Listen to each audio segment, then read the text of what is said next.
మేడిపల్లిలో భర్త హత్య కేసులో సంచలన విషయాలు బయటపడుతున్నాయి. భర్త హత్యకు పక్కాగా ప్లాన్ చేసింది పూర్ణిమ, ఆమె ప్రియుడు మహేష్. హత్య తర్వాత 10 రోజుల వరకు దొరకకుండా జాగ్రత్త పడ్డారు. హత్య జరిగిన రోజున ఏం జరిగిందనే దానిపై సీన్ రీకన్స్ట్రక్షన్ చేశారు పోలీసులు. ఇంటి ముందు వైపు నుంచి వస్తే సీసీ కెమెరాల్లో రికార్డ్ అవుతుందని జాగ్రత్త పడ్డారు. పూర్ణిమ ఉంటున్న ఇంటి వెనుక వైపు నుంచి చెట్ల చాటున వెళ్ళి గోడ దూకాడు మహేష్. ఎవరికి కనిపించకుండా జాగ్రత్త పడ్డాడు. దొంగతనంగా పూర్ణిమ ఇంట్లోకి వెళ్ళాడు మహేష్. తన ఫ్రెండ్ సాయిని కూడా తనతో పాటు తీసుకెళ్లాడు మహేష్. హత్య తర్వాత కూడా వచ్చిన రూట్లో ఎవ్వరికీ కనిపించకుండా మహేష్ పారిపోయాడంటే ఎంతలా ఆటని రక్తకెక్కించారో చూడొచ్చు.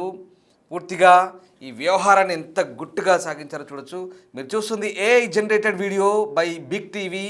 ఇది డిస్టర్బింగ్ కంటెంట్. ఈ వ్యవహారం సంచలనంగా మారింది పోలీసులకు. ఈ వ్యవహారాన్ని ఛేదించే క్రమంలో పోలీసులకు కొన్ని అంశాలు మైండ్ బ్లాక్ అయ్యేలా అర్థమయ్యాయి. ఎందుకంటే ఈ మొత్తం వ్యవహారంలో పూర్ణిమ వ్యవహరించిన తీరు ఇదిగో. పూర్ణిమ ఈవిడ ఒక స్కూల్ నడుపుతుంది, ఒక ప్లే స్కూల్ నడుపుతోంది. చిన్నారులకు పాఠాలు చెప్పి విద్యా బుద్ధులు నేర్పిస్తుంది. ఈ బుద్ధి లేని పూర్ణిమ ఇప్పుడు ఏం పని చేసిందో మీరు వింటే అంటే తెలుసుకున్నారు ఆల్రెడీ. ఇప్పుడు ఈ పూర్ణిమ చేసిన పనికి నిజంగా ఎంత దారుణానికి ఒడిగట్టిందంటే, మంచి భర్త, ఆయన ఇంజనీరింగ్ కాలేజీలో ఓ యూనివర్సిటీ, ప్రైవేట్ యూనివర్సిటీ సంబంధించినటువంటి ఇంజనీరింగ్ కాలేజీలో ఆయన లాజిస్టిక్ మేనేజర్గా పనిచేస్తాడు. అదిగో చూడండి, ఒక పిల్లోడు 10-12 ఏళ్ళ పిల్లోడు ఉన్నాడు. వీళ్ళ గుర్తుగా కష్టపడి అశోక్ మ్యాన్షన్ అని ఒక ఇల్లు కూడా కట్టాడు ఆయన. ఆ బృందావన్ లేఅవుట్ కాలనీలో అక్కడ ఇల్లు కూడా కట్టాడు మేడిపల్లిలో. అప్పటికే అసలు ఇంత దారుణం అంటే, కూలీతో, ఒక నిర్మాణ రంగం కూలీతో ఈమె వివాహేతర సంబంధం కంటిన్యూ చేస్తుంది. అది తెలిసిన భర్త మందలించాడు, ఇది మంచి పద్ధతి కాదన్నాడు, ఇల్లు కూడా మారాడు. కానీ ఈమె వ్యవహార శైలి, సరే జరిగిందేదో జరిగింది, చక్కగా భర్తతో కాపురం చేసుకొని ఉండాల్సిన పరిస్థితి. కానీ అంతటితో ఆగకుండా ఏకంగా ప్రియుడితో కలిసి భర్తను హతమార్చేందుకు స్కెచ్ వేసింది. చాలా దారుణంగా ఇంటికి రాగానే, కాలేజ్ నుంచి ఇంటికి రాగానే భర్తను అప్పటికే లోపల కాపుగాచిన ఈ ముగ్గురు, వీళ్ళకి సాయి కుమార్ అనేవాడు తోడయ్యాడు. వీడు యాదాద్రి భువనగిరి జిల్లాకు చెందిన ఈ మహేష్ ఫ్రెండ్. మహేష్ అనేవాడు ఏపీ నుంచి, ప్రకాశం జిల్లా నుంచి వచ్చినటువంటి ఒక దినసరి అడ్డా కూలి. ఈ ముగ్గురు కలిసి ఈ మొత్తం వ్యవహారం నడిపించారు. ఎవరికి అనుమానం రాకుండా ఆ 3 చున్నీలతో. ఇక్కడ పూర్ణిమ కాళ్ళు పట్టుకుంది, మహేష్ చేతులు పట్టుకున్నాడు. ఇక ఆ 3 చున్నీలు కలిపి మహేష్ కిరాతకంగా ఆ గొంతు నిలిమి చంపేశాడు. చూడండి ఆ భార్య భర్తల వ్యవహారం ఒక్కసారిగా ఎంత దారుణంగా ఉందంటే, చూడ్డానికి బాగానే ఉంది, కానీ ఈమె బుర్రలో నిజంగా ఏం నింపుకుందో అర్థం కాని పరిస్థితి. ఇంత క్రిమినల్గా, ఇంత క్రూరంగా ఎలా ఆలోచించిందో. ఇన్ని సంవత్సరాల పాటు భర్తతో కాపురం చేసిన ఈ వ్యక్తి, ఈ మనిషి ఎందుకు అతన్ని అంత కిరాతకంగా హతమార్చాలనుకుందో, అసలు ఆ ప్రియుడితో, వాడితో ఏం ఊహించుకుందో.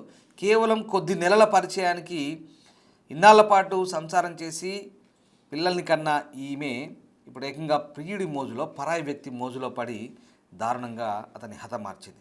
చూడండి, ఆమె పిక్స్ చూస్తే ఎవ్వరూ అమ్మో ఈమె ఇంత తప్పు చేసిందా, ఇంత నేరం చేసిందా అని నమ్మరు. అలా ఉంది చూడ్డానికి. కానీ ఈమె చేసిన క్రైమ్ అంతా ఇంత కాదు. ఆ ఏఐ జనరేటెడ్ వీడియో చూస్తే మీకు అర్థమవుతుంది, అది కల్పిత వీడియో. ఆ వీడియో చూస్తే మొత్తం సీన్ అర్థమవుతుంది మీకు. రైట్, ఇదొక ఎత్తు. ఇక అసలు వ్యవహారం ఏంటంటే, ఈ హత్య చేయడానికి ముందు ఈ ప్రియుడు మహేష్ ఎవడైతే ఉన్నాడో, పూర్ణిమ ఇచ్చిన సలహా మేరకు ఆ గల్లీలో వాస్తవానికి పెద్దగా సీసీ కెమెరాలు లేవు, కానీ అక్కడక్కడ ఇళ్లలో పెట్టుకుంటారు చూసారా. కొన్ని ఇళ్లకు కెమెరాలు ఉన్నాయి ఇంటి ముందు. ఆ ఇంటి ముందు కెమెరాలో ఎక్కడ క్యాప్చర్ అవుతామో అన్న భయంతో ఇంటి వెనకాల ఆ చెట్ల పొదల్లోంచి దుంకి దొంగచాటున వచ్చి ఆ నిందితులు ఇద్దరు నిందితులు, ఈవిడ ముగ్గురు కలిసి సాయంత్రం అంటే 8 గంటల ప్రాంతంలో ఇంటికి వచ్చిన భర్తని కిరాతకంగా చంపి, మళ్ళీ ఏం తెలియనట్టు అక్కడ బాత్రూంలో పడిపోయాడని చెప్పి ఆ ఇంట్లో ఉన్నటువంటి కొడుకుతో, పిల్లాడితో పక్కింటి వీళ్ళని పిలిపించి, తర్వాత పోస్ట్ మార్టం కూడా చేయొద్దు, నాకు నా భర్త అంటే చాలా ప్రేమ, పోస్ట్ మార్టం చేయొద్దంటూ కట్టుకథలు చెప్పే ప్రయత్నం చేసింది. అప్పటికే పోలీసులకు అనుమానం వచ్చింది, అశోక్ చెల్లెలు కూడా అనుమానం వచ్చింది. ఒంటిపై గాయాలనే, అసలు ఏం జరిగింది, ఎలా చనిపోయాడు, మా బ్రదర్ చాలా ఆరోగ్యంగా ఉంటాడు, ఇదంతా ఏంటి అంటూ అప్పుడు తర్వాత అంత్యక్రియలు అయిపోయిన తర్వాత ఆమెకు డౌట్ వచ్చి కంప్లైంట్ చేసింది. సో ఈ 10-12 రోజుల వ్యవధిలో పోలీసులకు అనేక అనుమానాలు వచ్చాయి. మొత్తం వ్యవహారాన్ని ఆరా తీశారు. పూర్ణిమను తమదైన స్టైల్లో విచారించినప్పుడు మొత్తం బండారం బయటపడింది. ఇది పూర్ణిమ చేసిన చాలా పెద్ద నేరం. ఇది ఒకసారి ఆ ఇంట్లోకి చొరబడే ముందు వీళ్ళు ఏం చేశారు, ఎలా ఇంట్లోకి చొరబడ్డారు, ఏం జరిగిందో పూర్తి సమాచారాన్ని మా ప్రతినిధి సుజాత కళ్ళకు కట్టినట్టుగా వివరిస్తారు. ఒకసారి చూద్దాం. మేడిపల్లి బృందావని కాలనీలో పూర్ణిమ భర్త అశోక్ని అత్యంత దారుణంగా ప్రియుడితో కలిసి హతమార్చినటువంటి ఘటన ఆలస్యంగా వెలుగులోకి వచ్చింది. ప్రస్తుతము సీన్ రీకన్స్ట్రక్షన్ చేసే ప్రయత్నం చేసింది బిగ్ టీవీ. ఎందుకంటే పోలీసులు నిన్న అసలుకి 11 రోజుల క్రితము మహేష్ ఎలా పూర్ణిమ ఇంట్లోకి ఎంట్రీ అయ్యాడు, లోపలికి ఎలా వెళ్ళాడు, చుట్టుపక్కల ఉన్నటువంటి వాళ్ళకి ఎవ్వరికీ కనిపించకుండా లోపలికి ఎలా ఎంట్రీ అవుతున్నాడు, రెగ్యులర్గా ఎలా కలుస్తున్నాడు అనేది కూడా మహేష్ని స్వయాన ఈ ప్లేస్కి తీసుకొచ్చి సీన్ రీకన్స్ట్రక్షన్ చేశారు. నేను కూడా ఒకసారి చేసే ప్రయత్నం చేస్తున్నాం. ఏ జీవితాలను కూడా ఇల్లీగల్ ఎఫైర్స్తో కావచ్చు, లేకపోతే ఇలాంటి అడ్డదారుల్లో వెళ్ళి జీవితాలని నాశనం చేయొద్దు, విచ్ఛిన్నం చేయొద్దు అని చెప్పే ప్రయత్నమే బిగ్ టీవీ చేస్తుంది. చాలా రిస్క్, ఎందుకంటే ఇప్పుడు నేను వెళ్తుంది ఏ దొంగతనానికో లేకపోతే ఎక్కడికో కాదు. మహేష్ యాస్టీస్గా లోపలికి ఏ మార్గాల ద్వారా పూర్ణిమని కలవడానికి వెళ్తాడో అనేది చూపించే ప్రయత్నం బిగ్ టీవీ చేస్తుంది. చాలా రిస్క్తో కూడినటువంటి పని అయినప్పటికీ కూడా బిగ్ టీవీ ఈ రూట్ని అసలుకి మహేష్ ఎప్పుడెప్పుడు ఇంట్లోకి ఎంటర్ అవుతున్నాడు, ఏ మార్గాల ద్వారా పూర్ణిమ ఇంట్లోకి వెళ్ళాలి అంటే మొత్తం ఎన్ని దారులు ఉన్నాయి, ఎవ్వరికి కనిపించకుండా వెళ్ళేటువంటి దారులని నేను చూపించే ప్రయత్నం చేస్తున్నాను. చుట్టూ చూడొచ్చు, మనం ఒకసారి చుట్టూ చూస్తే మొత్తం మనకి అంతా చెట్లు పొదలతోనే గుట్టలతోనే నిండి ఉంది. అక్కడి నుంచి బయట ఉన్నటువంటి ఇంటికి ఇక్కడికి చాలా డిస్టెన్స్ ఉంటుంది కాబట్టి లోపలికి ఎవరు వెళ్తున్నారు, ఎవరు వస్తున్నారు అనేది కూడా పెద్దగా కనిపించదు. ఇక్కడ నుంచి దాదాపు ఒక 500 మీటర్స్కి పైగానే పూర్ణిమకి సంబంధించినటువంటి ఇల్లు ఉంటుంది. ఒకసారి మా కెమెరామెన్ పవన్ చూపించే ప్రయత్నం చేశాడు. పూర్తిగా ఈ చుట్టూ ఉన్నటువంటి అంతా దట్టమైనటువంటి చెట్లు, అదేవిధంగా రాళ్లతో నిండిపోయి ఉన్నది. ఇక్కడ ఉన్నటువంటి కేవలము పూర్ణిమ ఇల్లు, ఆ కలర్ ఎక్కడైతే మనకు కనిపిస్తుందో ఆ ఇల్లు, అక్కడ మనకు కనిపిస్తున్నటువంటి ఇల్లు పూర్ణిమ ఇల్లు. ఇక్కడ నుంచే అంటే మహేష్ ఇప్పుడు నేను వచ్చినటువంటి దారి నుంచి పూర్ణిమ ఇంటికి వచ్చేటువంటి ఒక దారి ఉంది, ఇంకొక దారి ఇక్కడ నుంచి కూడా నైట్ టైం ఎవరు లేనటువంటి సమయంలో కావచ్చు, అదేవిధంగా మధ్యాహ్నం టైం. బృందావని కాలనీ అనేది చాలా రీసెంట్ డిగ్నిటీ ఏరియా, ఎవరు పెద్దగా బయటికి రారు. ఇక్కడ నుంచి ఈ ఏరియా నుంచి కూడా పోలీసులు మహేష్ని నిన్న తీసుకువచ్చి ఇక్కడ నుంచి రీకన్స్ట్రక్షన్ చేసినటువంటి సీన్ రీకన్స్ట్రక్షన్ చేశారు. అలా అయినా సరే మహేష్ లోపలికి వెళ్ళాలి, లేదు అని అంటే ఇప్పుడు నేను వెళ్తున్నటువంటి మార్గంలో కావచ్చు, ఈ చుట్టుపక్కల ఇల్లులు ఉన్నప్పటికీ ఇక్కడ నుంచి వెళ్ళేటువంటి సమయంలో, లోపలికి వెళ్ళేటువంటి సమయంలో ఎవ్వరూ చూడరు, అంత అబ్జర్వేషన్ చెయ్యరు అని చెప్పొచ్చు. ఈ లోపలికి వెళ్ళాలి అని అంటే మొత్తం దట్టమైనటువంటి చెట్లతో పాటు ఇక్కడ రాళ్ళు ఇవన్నీ కూడా మనకు కనిపిస్తున్నాయి. మహేష్ని ఇలాగే పోలీసులు ఇక్కడ వరకు తీసుకువచ్చి మహేష్ లోపలికి ఎలా ఎంట్రీ అయ్యాడు, ఎవ్వరికీ తెలియకుండా కళ్ళు ఎలా కప్పుతున్నాడు అనేది కూడా పోలీసులు మహేష్ చేతనే అసలు విషయాలన్నింటినీ కూడా చెప్పించారు. ఒకసారి నేను పైకి వెళ్ళే ప్రయత్నం చేస్తున్నాను. ఇక్కడ మనకి చూస్తే ఈ ఇంటికి సంబంధించినటువంటి అన్నీ కూడా యాక్సెసిబిలిటీ ఇక్కడే కనిపిస్తుంది. ఈ ఏరియా నుంచే అక్కడ నుంచి వెళ్ళడానికి చాలా ఈజీగా ఇక్కడ ఉన్నటువంటి ఇల్లు అనేది యాక్సెసిబిలిటీ అనేది చాలా ఈజీగా ఉంటుంది.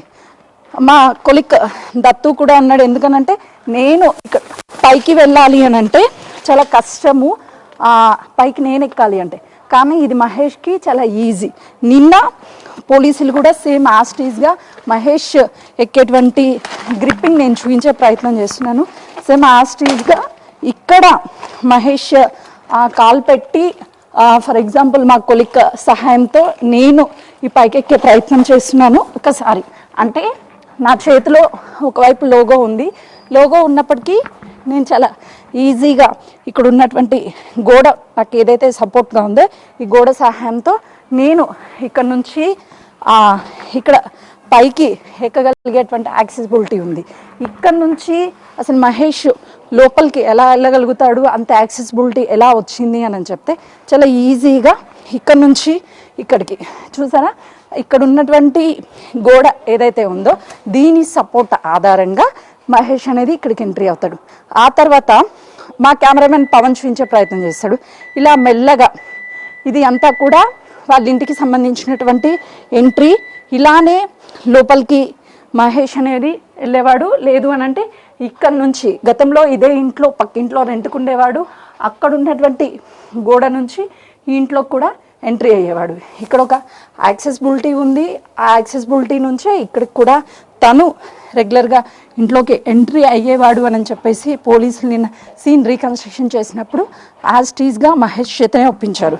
ఇంకా ఇక్కడ మహేష్ ఎప్పుడైతే తనని అశోక్ని అత్యంత దారుణంగా పూర్ణిమతో కలిసి హతమార్చాడు, ఆ తర్వాత మళ్ళీ తిరిగి యాజ్ టీజ్గా ఎవరికి అనుమానం రాకుండా ఉండేందుకు ఇక్కడ నుంచే తను రెగ్యులర్గా వచ్చి కలిసి వెళ్ళినప్పుడు కావచ్చు, నిన్న ఆ ఘటన జరిగిన తర్వాత కావచ్చు, ఇక్కడ నుంచే వెళ్ళినట్లుగా కూడా చెప్తున్నారు.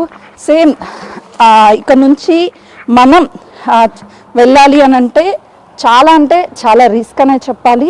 నేను దిగడానికే చాలా కష్టపడ్డాను అని అంటే, ఒకవేళ తను ఇక్కడ నుంచి వెళ్ళడం అనేది చాలా సింపుల్ అనే చెప్పుకోవచ్చు. తన స్నేహితుడు సాయి సపోర్ట్ కూడా ఇందులో ఉందని చెప్పేసి పోలీసులు తెచ్చారు. ఈ నేపథ్యంలోనే మహేష్ని దాదాపు సీన్ రీకన్స్ట్రక్షన్ చేయడానికి గంటకి పైగానే ఈ ప్లేస్ అంతా కూడా ఒక్కసారి కెమెరామెన్ రావడానికి ఇక్కడెక్కడ కూడా ప్లేస్ లేదు కాబట్టి ఒకవేళ యాక్సెసిబిలిటీ ఉన్నటువంటి ప్లేస్కి వచ్చే ప్రయత్నం చేస్తాడు. నేను ఆ ప్లేస్కి వెళ్తున్నాను. ఒకసారి మీరు విజువల్స్లో కూడా చూడొచ్చు. ఎటు నుంచి పూర్ణిమ ఇంటికి ఎంట్రీ అయినా కూడా ఎక్కడ ఎవరు అనేది తెలియదు. సో అలానే ఇక్కడికి మహేష్ కావచ్చు, అదేవిధంగా తన ఫ్రెండ్ సాయి వచ్చారు. వాళ్ళు వేసుకున్నటువంటి బట్టలు కావచ్చు, వాళ్ళు ఉపయోగించినటువంటి వాటివి కావచ్చు, అన్నీ కూడా ఇక్కడనే పడేసి వెళ్ళాడు. దాన్నే యాస్టీస్గా సీన్ రిక్రియేట్ చేశారు అని చెప్పేసి చెప్తున్నారు. ఓవరాల్గా చూసుకుంటే మాత్రము నిన్న సీన్ రీకన్స్ట్రక్షన్ చేసింది మాత్రము ఇదే ప్లేస్. అసలు ఏం జరిగింది ఏంటి అనేది పోలీసులు ఈ హత్య చేసినటువంటి మహేష్ పూర్ణిమతో చెప్పించారు. సాయిని కూడా పోలీసులు అదుపులోకి తీసుకొని తనని కూడా రిమాండ్కి తరలించారు. కానీ ఈ ఘటన అంటే ప్లాన్ ప్రకారమే వాళ్ళు గత 6 నెలల నుంచి ఇంట్లో తెలిసినప్పటికీ కూడా భర్త మందలించే ప్రయత్నం చేస్తున్నాడు అని చెప్పేసి ఎలా అయినా అశోక్ని హతమార్చాలి అని చెప్పి ప్లాన్ ప్రకారమే ఇదంతా చేశారు. పోలీసులు యాస్టీస్గా నిన్న సీన్ రీకన్స్ట్రక్షన్ చేస్తే తెలియంది ఏంటి అని అంటే, వీళ్ళు ఈ 3 దారులలో మహేష్ వచ్చేటువంటి దారిని ఈ 3 దారులలో ఒకటి తనకి నచ్చినటువంటి దారిలో ఇక్కడికి వస్తూ ఉంటాడు, ఆ గోడ దూకుతాడు, వెళ్ళి కలిసి మళ్ళీ ఎవరికి అనుమానం రాకుండా వెళ్ళిపోతాడు. హత్య కూడా జరిగేటువంటి సమయంలో అసలు ఎక్కడికి వెళ్ళాడు, ఏం జరిగింది అన్నది కూడా సీన్ రీకన్స్ట్రక్షన్ సేమ్ నేను చేసినటువంటి విధంగానే పోలీసులు చేసి ఉంటారు అని చెప్పేసి చెప్పుకోవచ్చు. అయితే నా ఇన్వెస్టిగేషన్ అనంతరం వాళ్ళని రిమాండ్కి కూడా వాళ్ళే అంగీకరించడంతో పోలీసులు అయితే తరలించారు. కెమెరామెన్ పవన్తో సుజాత, బృందావన కాలనీ. పూర్ణిమకి తన భర్తకి గత కొన్ని నెలల నుంచి గొడవలు అవుతున్నాయి. మహేష్ విషయంలోనే ఇద్దరూ కూడా నువ్వు మహేష్ని కలవద్దు అని చెప్పినప్పటికీ తను కలవడము రెగ్యులర్గా ఇలా చేసినప్పుడే ఈ గొడవలకి తావు తీసింది. అయితే ఇక్కడ మహేష్ పూర్ణిమ కొడుకుతో కూడా చాలా ఫోటోలు దిగాడు, బర్త్డే సెలబ్రేషన్స్కి వెళ్ళాడు. అంటే వీళ్ళ కుటుంబానికి మహేష్ ఏ విధంగా దగ్గర అయ్యాడు అనేది కూడా ఆ ఫోటోల ద్వారా అర్థమవుతుంది. మహేష్కి పూర్ణిమకి 14 సంవత్సరాల గ్యాప్ ఉంది అని చెప్పే కంటే కూడా పూర్ణిమ కొడుకుకి 13 నుంచి 14 సంవత్సరాలు ఉంటాయని చెప్తున్నారు. అంటే ఆల్మోస్ట్ మహేష్కి పూర్ణిమ కొడుక్కి ఒక 10 to 12 years గ్యాప్ ఉంటుంది. అంటే ఒకవేళ పూర్ణిమకి కొడుకు ఆల్రెడీ ఉండుంటే మహేష్ అంత ఏజ్ కొడుకు కాకపోయినా అట్లీస్ట్ 18 to 20 years బాబు ఉండేవాడు. అలాంటి వ్యక్తితో అక్రమ సంబంధం ఎలా పెట్టుకోగలిగింది? భర్త అంత ప్రేమగా తనని చూసేవాడు, తన కోసం ఒక స్కూల్ని కూడా పెట్టించాడు. అలాంటి భర్తని మోసం చేయడమే కాకుండా భర్తను కూడా ప్రియుడి సహాయంతో హతమార్చింది అని చెప్పేసి ఈ విషయం చాలా లేటుగా వెలుగులోకి వచ్చినప్పటికీ చుట్టుపక్కల ఉన్నంత వాళ్ళంతా కూడా ఆశ్చర్యానికి గురి అవుతున్నారు. అదేంటి అశోక్ ఎప్పుడూ కూడా చాలా మంచిగా కనిపించాడు, అందరితో బాగా మాట్లాడతాడు, కానీ పూర్ణిమ పెద్దగా ఎవరితో మాట్లాడేది కాదు అని కూడా చుట్టుపక్కల ఉన్నటువంటి వాళ్ళు చెప్తున్నారు. అంటే ఇక్కడికి మనం బిగ్ టీవీ వచ్చి మాట్లాడించే ప్రయత్నం చేసినప్పుడు చుట్టుపక్కల ఉన్నటువంటి వాళ్ళంతా కూడా ఇక్కడికి వస్తున్నారు కూడా, ఎవరు మాకు తెలియదు అని చెప్పే ప్రయత్నమే చేస్తున్నారు. చూడొచ్చు అంటే అటు చుట్టుపక్కల ఉన్నటువంటి వాళ్ళు మహిళలు కూడా బయటికి వచ్చారు. ఎప్పుడు పూర్ణిమ బయటికి వచ్చేది కాదు, ఎవరితో మాట్లాడేది కాదు అని చెప్తున్నారు. కొంతమంది ఉన్నారు. అన్న మీకు ఈ మర్డర్ గురించి ఐడియా ఏమన్నా ఉందా, ఎప్పుడు జరిగింది ఏంటి అని చెప్పేసి? అయితే చూస్తున్నాం కదా, అందరూ ఇక్కడ మీడియా రావడము, ఇలా మర్డర్ జరిగిందని చెప్పడం, వార్తల్లో చూసి ఇక్కడికి వచ్చామని చెప్తున్నారు. ఎవ్వరూ కూడా మాకు తెలియదు అని చెప్తున్నారు. అయితే మహేష్ చాలా ప్లాన్ ప్రకారమే ఆమెను ట్రాప్ చేసి ఉంటాడు అని చెప్పేసి, తనకు ఉన్నటువంటి ఇన్ఫ్లుయెన్స్ కావచ్చు, తను సోషల్ మీడియాలో పోస్ట్ చేసినటువంటి ఫోటోలు కావచ్చు, వాటన్నిటికీ అట్రాక్ట్ అయ్యి, ఎందుకనంటే ఒకవైపు అశోక్ మార్నింగ్ వెళ్తే సాయంత్రం వరకు కాలేజ్లోనే తను కష్టపడి మళ్ళీ తిరిగి ఇంటికి వచ్చి ట్యూషన్ కూడా చెప్తాడు భార్యతో కలిసి. తనకి టైం కేటాయించడం లేదు, తనకి దూరంగా ఉంటున్నాడు అని ఎలోన్ ఫీల్ అయినటువంటి టైంలోనే మహేష్ ఈ కుటుంబంలోకి ఎంటర్ అయ్యాడు. ఎప్పుడైతే ఎంటర్ అయ్యాడో కుటుంబాన్ని మొత్తం కూడా విచ్ఛిన్నం చేశాడనే చెప్పుకోవచ్చు. ఒకవైపు ఇప్పటికీ అశోక్ చనిపోయాడు, తను పూర్ణిమ జైలు పాలైంది. కానీ కొడుకు మాత్రము ఇదే ఇంట్లో ప్రస్తుతం మనం చూసిన అమ్మాయి ఇక్కడ మర్డర్ జరిగినట్టు మీకు తెలుసా? మాకు తెలియదు మేడం. ఎక్కడ ఉంటావు నువ్వు? మా ఇల్లు ఇక్కడ బృందావన కాలనీ. ఇది కూడా బృందావన కాలనీ. 11 రోజులు అవుతుందనంట, అందరూ కూడా చర్చిస్తున్నారు. మీ దృష్టికి వచ్చిందా? మాకైతే తెలియదండి. చూస్తున్నాం కదా, చుట్టుపక్కనే ఉంటారంట. కానీ వీళ్ళు ఎవ్వరికి కూడా ఇంకా చాలా మందికి ఈ విషయం తెలియదు. ప్రస్తుతానికి ఇదే ఇంట్లో సెకండ్ ఫ్లోర్లో పూర్ణిమ కొడుకు, అత్తమామ, పూర్ణిమ కొడుకు, పూర్ణిమ అమ్మ, నాన్న, దాంతోపాటు అశోక్ చెల్లి, తన బావ ఇంకా కూడా అదే ఇంట్లో ఉన్నారు. 11 రోజుల క్రితము ఈ మర్డర్ జరిగినప్పటికీ దాన్ని 11 రోజుల పాటు తన గుండెపోటుతోనే చనిపోయాడు అని చెప్పేసి పూర్ణిమ నమ్మించింది. కానీ ఇప్పుడు సడన్గా తనని హత్య చేసింది ఇదే ఇంట్లో. చున్నీలతో రూమ్లోకి తీసుకువెళ్ళారు, చున్నీలతో బిగించారు, ఆ తర్వాత చంపేశారు అని చెప్పేసి ఆ కొడుక్కి తెలియడం వల్ల తను అమ్మ లేదు ఒకవైపు, నాన్న లేడు, అసలుకి ఏం చేయాలో కూడా అర్థం కానటువంటి సిచ్యువేషన్ ఉంది. మీరు చెప్పినట్లు మహేష్ 6 నెలల కిందట ఇదే ఇంట్లో కుటుంబ సభ్యులతో గ్రౌండ్ ఫ్లోర్లో ఉండేవాడు. ఎప్పుడైతే వీళ్ళ పరిచయం కాస్త లిమిట్ దాటి అటు మహేష్ తన భార్య పూర్ణిమని కలుస్తున్నాడు, దాంతోపాటు చుట్టుపక్కనే ఉన్నటువంటి మహిళలందరితో కూడా కొంతమేరకు చనువుగా ఉండడానికి ప్రయత్నం చేస్తున్నాడు అని చెప్పేసి ఎప్పుడైతే స్థానికంగా ఉన్నటువంటి వాళ్ళు భావించారో ఆ టైంలోనే మహేష్ని ఖాళీ చేయాలి అని చెప్పారు. ఆ తర్వాత ఇక్కడి నుంచి మహేష్ని ఖాళీ చేయించి ఇదే కాలనీలో మహేష్ కొంతమంది రాజకీయ నాయకుల ఫోటోలు పెట్టుకొని బీఆర్ఎస్ పార్టీకి సంబంధించినటువంటి వాళ్ళు, నాకు అందరూ తెలుసు, ఏమన్నా కావాలి అంటే నేను అన్ని విధంగా సహాయాలు అందిస్తాను అని చెప్పేసి నమ్మించాడు. ఆ తర్వాత ఆ దూరంగా మనకి ఒకటి గ్రే కలర్ బిల్డింగ్ ఏదైతే కనిపిస్తుందో ఆ బిల్డింగ్కి షిఫ్ట్ అయిపోయారు. ఈ ఘటన జరిగిన తర్వాత కుటుంబ సభ్యులంతా కూడా, మహేష్ కుటుంబ సభ్యులు ఇక్కడ నుంచి వెళ్ళిపోయారు, ఎవరు కూడా అందుబాటులో లేరు. అసలుకి ఇలాంటి మహిళల్ని ఏ విధంగా శిక్షించాలి ఏంటి అని చెప్పేసి ఇక్కడ కొంతమంది ఉన్నారు, వాళ్ళతో చెప్పండి అమ్మా, భర్తను ఎవరైనా సరే చంపేస్తారా? అట్లా ఎవరు చంపకూడదని, కరెక్ట్ కాదు, అది కరెక్ట్ కాదు. పాపం బాబు అనాథ అయిపోయాడు, ఎట్లా శిక్షించాలంటే? శిక్షించాలండి, అలాంటి వాళ్ళు బాగానే శిక్షించాలి. అనాథలే కదే కదా, మంచి బతికాడు ఇప్పుడు దాకా తల్లిదండ్రుల మధ్యన, ఇప్పుడు అనాథే కదా.